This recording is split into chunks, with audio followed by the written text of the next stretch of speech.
Merci de nous rejoindre pour le plateau de l'invité. Le Togo compte désormais 118 partis politiques, mais aussi des mouvements politiques tels que Forêt Sacrée, un tout nouveau-né. Lors des élections législatives et régionales du 29 avril 2024, dans le pays, les leaders et membres du mouvement ont fait leur première expérience en participant au double scrutin, mais ils en sont sortis avec 0 élu pour les législatives, donc 0 siège au Parlement. Sur quoi portait le projet de société et quels sont les axes prioritaires du mouvement Forêt Sacrée, mais surtout, qu'est-ce qui n'a pas marché lors des scrutins derniers? On en parle avec le président du mouvement Forêt Sacrée, qui est mon invité du jour, Pierre Delahore. Bonjour.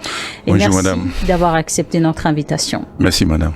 Alors, vous êtes le président du mouvement politique Forêt Sacrée. Que peut-on savoir de Forêt Sacrée? Quels sont les objectifs de ce mouvement? Merci, madame. Et Forêt Sacrée est née il y a 3 mois. Juste avant donc les élections. Oui, 3 mois de formation, 3 mois sur le terrain. Mais nous avons fait ce que nous pouvons. Et nous avions... notre souhait, c'est qu'il y a trop de dérapage sur le terrain. Dérapage comment? Nos aînés ont trop manipulé les militants. Il faut vraiment une formation, manipulation et l'ignorance surtout, qui fait que dès qu'on décide de toi, on peut tout dire de toi. Donc ça fait que, disons 70 à 75% des Togolais sont manipulés. Ils sont toujours dans l'ignorance totale. Donc Forêt Sacrée est arrivée pour donner une formation, pour donner une nouvelle orientation à cette population. En clair, les objectifs de votre parti, c'est donc lutter contre la manipulation, mais aussi les dérapages auprès des sympathisants de partis politiques, parce que vous avez fait vos constats d'après vos analyses. Et comment comptez-vous vous y prendre justement pour ramener de l'ordre comme vous le pensez? Il faut beaucoup de sensibilisation. La sensibilisation, c'est ça qui peut corriger les manquements que nous constatons sur le terrain. Bon, il suffit qu'un parti ou bien un mouvement politique est né, on le tasse de sympathisants de tel parti. Ça, c'est des erreurs politiques. Depuis 1990, on dit tel, on dit Maître Agbouibo a fait ça. Et Kofigo a fait ça, et Denkodjo a fait ça, et Dr Amanya Singbe, ainsi de suite, jusqu'à ce qu'aujourd'hui on dit que Fabre même a fait ça. Jusqu'à quand? Vous citez des noms. Oui, je cite des noms. Cela dit, vous avez pris le temps d'observer ce qui se passe sur le terrain politique. Ouais. Je le disais en entame de cette émission, vous avez fait votre première expérience lors des élections dernières. Comment est-ce que les choses se sont passées pour vous, justement, sur le terrain? Pour nous, nous avons compris que c'est la première fois, mais nous savons qu'il y a un manque de communication. Et la sensibilisation n'était pas tellement... on n'a pas pu faire des sensibilisations comme ça se doit. Donc ça fait que c'est un manquement à nos niveaux. Ça demande des moyens financiers aussi. Mais nous avons voulu aller pour apporter le peu à cette population. On les a dit d'être prudents, de ne pas rentrer dans l'ignorance, de sortir dans l'ignorance. Qu'est-ce que vous appelez concrètement ignorance? L'ignorance, c'est, disons, la naïveté. Ça y est que l'ignorance a fait que, depuis, les gens ont des mentalités bornées. Ils ne veulent pas changer. Ils doivent comprendre. Ils doivent regarder leur leader et savoir si tout ce qu'on leur dit, c'est la vérité. Si c'est la vérité, ils doivent savoir. Parce qu'ils ne sont pas des enfants. Ils ont fait des années avec eux. Ils ont cheminé beaucoup avec eux. C'est parti. Donc, ils doivent décider pour savoir que telle personne dit la vérité. Celui-ci, il dit la vérité. On peut le suivre. J'ai compris que au Togo, on n'a pas encore attaqué un leader. C'est pourquoi il continue à rentrer dans des dérives parce que ils induisent trop la population en erreur. Si je donne un exemple. Allez-y. Un exemple, par exemple, l'affaire de 5e République. On va en venir. Nous voulons d'abord, dans un premier temps, mieux comprendre le fonctionnement ou sinon la vision de Forêt Sacrée, justement pour corriger l'ignorance politique auprès des sympathisants. Oui. Comme vous l'avez dit, quelles sont vos propres convictions en tant que passionné de la vie politique? Oh, notre conviction, bon, et c'est donner une orientation. L'orientation, c'est pas la formation. Comme on le dit chez nous, comme on le dit, c'est au son du tantan qu'on danse. Il faut que les militants comprennent que il est temps de comprendre certaines situations. Certaines situations. Si ça provient du pouvoir, il doit le savoir. Donc de penser à leur progéniture. La préoccupation des populations, c'est vivre mieux dans de meilleures conditions et dans des communautés plus développées. Oui. Vous avez été donc candidat aux élections. Sur quoi portait votre projet de société? Qu'est-ce que vous proposez ou vous avez proposé de mieux que les autres ou sinon vos dévanciers sur le terrain? Bon, sur le terrain, et lors de notre campagne, nous avons mis l'accent sur le social, le minimum pour le Togolais de vivre. Quelles sont vos stratégies alors pour arriver donc à corriger les tirs? Bon, notre stratégie, je ne peux pas dévoiler ça ici, mais ce que je peux vous rassurer, je peux vous dire tout à l'heure, c'est que d'ici 2 mois, vous allez nous voir sur le terrain. Et vous-même, vous allez apprécier. Vous y êtes déjà depuis 3 mois. Quels sont vos axes prioritaires? Quels sont, à part le volet social, quels sont justement les projets phares que vous portez et que vous estimez iront à l'endroit des populations pour améliorer donc leurs conditions de vie? Bon, dans un premier temps, je suis rentré dans le domaine de l'agriculture où j'avais pensé si on peut me donner le lit de la lagune de Baie qui quitte, disons, Kanrité jusqu'à Boka pour faire une plantation de corosol et papaye solo. Ça nous aidera, les bonnes femmes, à créer microcrédit quand le moment va arriver où la production va commencer. On peut l'exporter. L'argent que nous allons gagner, on peut faire des microcrédits, comme le gouvernement l'a fait par FNFI. Nous aussi, nous pouvons le faire. C'est la raison pour laquelle je dis souvent aux gens que le président du mouvement politique Forêt Sacrée n'a pas besoin d'aller à l'Assemblée pour continuer son travail social. Justement, avec Forêt Sacrée, vous aviez présenté votre liste à Lomé, dans la préfecture du Golfe, qui compte 7 circonscriptions. Vous aviez récolté un peu plus de 2500 voix. 2663 pour être 2633 pour être plus précise. Et pas assez pour avoir même pas un siège. Mais comment avez-vous vécu cette expérience? Sur le terrain. Sur le terrain, juste pendant la campagne, les élections. Bon, sur le terrain, il faut dire que les gens ne s'intéressent plus au vote. Les électeurs ne s'intéressent plus. Et quand tu rentres dedans, ils disent que non, ils sont fatigués. Vous êtes fatigués. Une perte de confiance? Oui. Et il dit que il manque de confiance. D'autres disent que c'est comme ça, on arrive et après on disparaît. Des fois, après on entend que ils ont été achetés ou gauche à droite. On leur a dit que nous sommes dans le social. D'ailleurs, je peux vous dire que, je veux vous préciser que je suis le président de l'association Le Futur.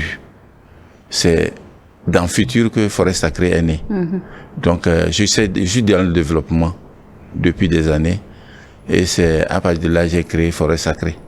Donc, il faut qu'ils nous fassent confiance. Parce que nous, on est là pour le social. On veut vous aider. On n'a pas besoin d'aller à l'Assemblée avant de vous aider. Vous avez cité un projet dans l'agriculture. Outre cela, qu'est-ce que vous proposerez? Vous proposez d'autres? Bon, j'avais pour idée de faire le tour dans les écoles pour les sensibilisations et le civisme surtout. Et comment la jeunesse est en train dans les dérives. C'est-à-dire qu'il faut vraiment travailler avec les parents d'élèves et voir dans quelle mesure on peut arrêter ces genres de comportements. Et les drogués qui sont là, comment trouver des solutions à ces gens-là. Ils doivent apprendre des métiers. Et c'est en ce moment, j'ai initié, si on peut créer une boulangerie, menuiserie et autres, et maçonnerie. Former les jeunes là au briquetier. Et voilà brièvement. Sinon, dans le centre de développement, j'ai commencé par là avant d'arriver dans le politique. Le Togo, autant pour moi, c'est un peu plus de 8 millions d'habitants. Pensez-vous que ces projets pourront atteindre la majorité des bénéficiaires? Est-ce qu'il ne faut pas en faire plus que cela? Oui, bon, comme on le dit, petit à petit, l'oiseau fait son nid. Moi, je voudrais commencer par là. Et après, quand le gouvernement voit que, bon, le président du mouvement de l'association Le Futur fait quelque chose sur le terrain, il peut venir nous appuyer. On est là, nous sommes des centristes. Nous, on voulait être plus proche du gouvernement que d'être avec l'opposition qui ne se retrouve pas et qui est dans la manipulation. Nous ne voulons pas être dans la manipulation. Nous, on veut aller orienter la population à comprendre. Tout le monde, comme uni et au pouvoir, peut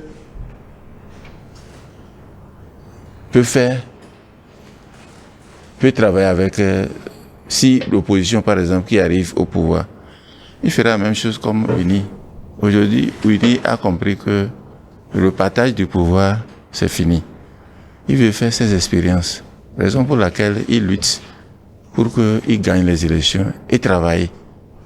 Donc nous, on est là, Forêt Sacrée veut tendre la main vers le gouvernement. Quand il sent que cette formation veut travailler pour l'apaisement. Raison pour laquelle, quand il y a des manifestations, comme j'ai dit, M. Pierre Hor s'oppose. Pourquoi? Parce que le canton là a trop souffert. Donc il ne faut pas que les gens continuent à manipuler les gens. Donc les gens disent que pourquoi il prend position. Mais c'est normal. Je suis un fils du milieu. Je sais comment cette communauté a souffert. Mais il est temps. C'est la première fois que les fils de ce canton se lèvent pour créer leur formation politique. Donc, c'est normal. C'est normal.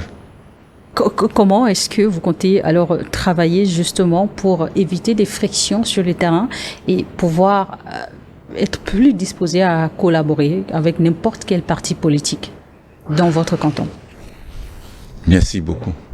J'ai essayé de rencontrer un acteur de développement de la société civile, ceux qui viennent à Kondjedji. J'étais surpris qu'ils veulent maintenir leur position. Quand je leur ai dit que pourquoi vous venez encore à Kondjedji, ils disent tout le monde c'est Bé. J'ai dit les gens sont traumatisés. À Pédomé. À Pédomé, c'est l'ancien quartier. Les gens sont traumatisés. Organisez ça devant la maison de ICY. Mais toi-même, tu es un fils du milieu, va organiser devant ta maison. Mais pourquoi Bé? Pourquoi Bé? Pourquoi Bé? Nous, on est en train, notre maire est en train de faire quelque chose pour nous. Il ne faut pas venir gâter ça. Monsieur Hor, je vois on peut qualifier cela de querelle peut-être interne que vous allez pouvoir gérer hors antenne. Mais là, nous allons parler de votre mouvement, le mouvement sacré. Je le disais, vous avez fait une première expérience qui n'a pas marché pour décrocher des sièges au Parlement. Comment comptez-vous corriger donc les manquements pour mieux faire prochainement? Merci. Il faut la sensibilisation. Il faut changer, dans la sensibilisation, changer la mentalité des Togolais. Et la commune, les gens sont traumatisés. Et bien, donc, j'ai du travail à faire, porte à porte. Je ne l'ai pas fait. Sincèrement, je ne l'ai pas fait. J'ai fait uniquement que la caravane. Pour annoncer forêt sacrée, forêt sacrée. Et partout où j'arrive, on dit que les enfants de Taouine sont arrivés. Et vous estimez que c'est maintenant, après les élections, que le vrai travail va commencer pour vous sur le terrain? Bien sûr. Après les élections, là, c'est maintenant, il faut vraiment aller vers les gens, porte à porte, leur expliquer que M. Ho n'est pas un politique. Il est un acteur de développement. Donc, ils sont obligés à me suivre. Ceux qui viennent et reviennent après 5 ans, M. Ho n'est pas dedans. Nous, on a un lieu, c'est le funérail. On doit se retrouver. Ils ont des questions à me poser. Chaque samedi, dimanche, les belles se Vous voulez retrouvent. donc jouer davantage la carte de la proximité? Proximité. C'est ce qui est important maintenant. Ouais. Alors, vous visiez donc des sièges au Parlement. La précédente mandature a porté le projet de nouvelle constitution avec changement de régime, voté et promulgué le 6 mai dernier par le président de la République, Faure Gnassingbé. Quelle position tenez-vous en tant qu'acteur sur le terrain? Sincèrement, cette affaire de régime parlementaire a été initiée par l'opposition à la salle Fazao. C'est eux qui ont initié. Il est vrai que ça n'a pas marché. Ça n'a pas marché. Mais tant que le président Faure a ramené ça, les acteurs politiques, ils doivent aller rester dans le coin et demander à la société civile, allez voir le président avec une proposition. Monsieur le président, nous voulons te voir. Il va les recevoir. Bon, nous avons une proposition. Exemple. Quand un chef d'État finit son mandat, il peut revenir. C'est une proposition. Allez-y, faites des propositions. Ce n'est pas une affaire d'aller faire le meeting, radicalisme, quoi. Et si vous aviez été désigné, justement, si vous aviez été directement interrogé sur la question, quelles auraient été vos propositions à vous? Non, moi, je vois ça normal. Et je leur demande que, maintenant, ça a été initié par qui à la salle? C'est l'opposition. Ceux qui sont dans l'opposition aujourd'hui, ceux qui sont dans comment on appelle, la société civile, les tous étaient dans la salle Fazao. Mais il faut ils sortent pour aller voir le président. Bon, nous avons une proposition. C'est une affaire de proposition. C'est pas une affaire de dire non. Quand vous dites non, c'est une affaire de rapport de force. Ça dit que quand un parti a pris en train de monter, il faut savoir aller, comme on le dit chez nous, bleu. Il faut aller avec cela. L'UNI a ses moyens financiers et stratégiques. Les gens sont fatigués. Dans le pays. Moi, j'étais surpris que le monsieur que j'ai rencontré de la société civile dit que eux, ils ont donné consigne aux électeurs de ne pas aller voter. Mais si UNI a 45% à Lomé de militants et l'opposition a combien? À 55%, exemple.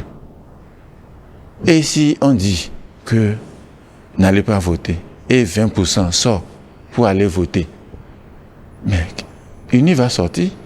Quelles leçons est-ce que vous, en tant que mouvement, vous avez appris, d'après vos analyses, des erreurs de vos dévanciers, notamment les acteurs de l'opposition togolaise? Ça dit que c'est de l'individualisme qui gâte tout. l'individualisme. S'il n'y avait pas l'individualisme, normalement, ils savaient qu'ils sont devenus faibles devant le pouvoir. D'après vos analyses. Oui, devant le pouvoir. Ils sont faibles.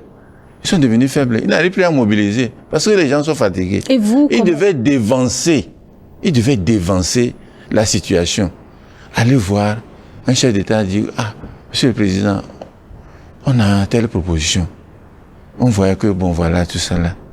Bon, on voudrait changer la constitution, on veut apporter ça. Ils n'avaient pas cela. Parce que eux-mêmes, quand tu veux faire une proposition, on dit qu'ils sont partis à la mangeoire, ils ont peur d'aller faire la proposition au président. Donc, ils ont trop manipulé le peuple tellement qu'ils ne savent plus quelle proposition faire. Moi, je serais à leur place, on devait dévancer ça là depuis que 5 ans arrivent. Chercher un cadre, mais nous allons rester loin. Les politiques restent. La société civile, allez voir le président, discuter avec eux. Puis ce qui est grave, c'est que l'autre fois, je vois, quand je dis, mon papa, ce Javon. Comment on a fait à mon du Podjou qui est fatigué, on amène ce vieux-là encore. Quand je dis, pour venir parler. Moi, je tenais à le rencontrer. La politique, c'est peut-être aussi un engagement à vie. Au lendemain des élections, quels sont vos futurs projets? Au lendemain des élections, moi, je continuerai par la sensibilisation. Actuellement, je suis un acteur de développement. Je suis en train d'écrire des projets pour venir au secours de cette population. Moi, je veux aider cette communauté. C'est tout mon problème. Je suis en train d'écrire des projets. Si le gouvernement attend, il veut vraiment cela. Le président de l'association Le Futur, M. Hor de la Pierre, qui est le président du mouvement politique Forêt Sacrée, tend la main au gouvernement de venir voir la réalité dans ce canton. Que c'est trop. Il n'y a qu'un fils de ce milieu qui peut sortir pour dire la vérité. Quand je parle, on me parle de pourquoi tu parles de communauté B, pourquoi tu parles de communauté B seulement. J'ai vécu quelque chose dans le cadre de FNFI, où j'ai mobilisé des gens, près de 3800 et quelques. Mais j'ai constaté que les gens sont dans le besoin vraiment. Mais ils ne sont pas, c'est pas tout. Et ce sera la mission de Forêt Sacrée. Que 3%. 3% dans les 3000, 3%. Moi, je veux que le gouvernement apporte un plus à cette communauté. Il est vrai. Vous ferez certainement, la souffrance est grande au nord. Vous ferez certainement votre part aussi en tant que mouvement. Justement, à l'avenir, est-ce que vous comptez régulariser et devenir un vrai parti politique? Bien sûr, je deviendrai un parti politique. Mais pour le moment, le social est ma priorité. Moi, je ne regrette pas que je n'ai pas été élu. Si 3 mois, disons 45 jours, j'ai fait uniquement que la caravane, j'ai eu 2633 voix. Pour vous, c'est déjà encourageant? Pour moi, ça dit que je ne me plains pas. Parce que c'est pas aller rester à l'Assemblée pour faire... Je suis un homme de terrain. Je veux être un homme de terrain. Parce que je cherche une bénédiction. Je cherche une bénédiction. À plus de 50 ans, qu'est-ce que je dois changer? Je mange qu'une seule fois dans la journée. Je ne vais pas là-bas pour... Non, je n'ai pas besoin de ça. Moi, il demande seulement, si je dépose un projet à la BOAD ou bien quelque part, que le gouvernement regarde, qu'il dit que ce monsieur, il mérite ça. Il mérite ça pour cette communauté. Il mérite ça. Il y a trop de problèmes dans ce canton. Il faut mettre l'ordre. C'est les fils de ce milieu qui doivent décider de le faire. Merci, Monsieur Hor, et nous vous souhaitons plein succès sur le terrain avec Forêt Sacrée. Nous sommes déjà arrivés à la fin de cette émission. Je vais vous dire merci donc d'avoir accepté notre invitation et à tout moment sur NIOD Info. Merci, madame.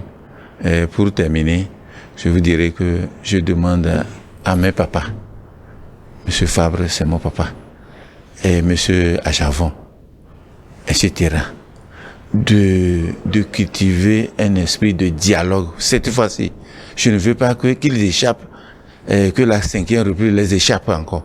Sinon, il y a des militants qui attendent, qui ont faim. Leurs enfants sont là, il faut qu'ils trouvent une solution à ces enfants-là. On a besoin de vivre avant de mourir. Merci, madame. Merci à vous d'être passé. Merci à vous également de nous avoir suivis dans l'invité sur Niveau d'Info.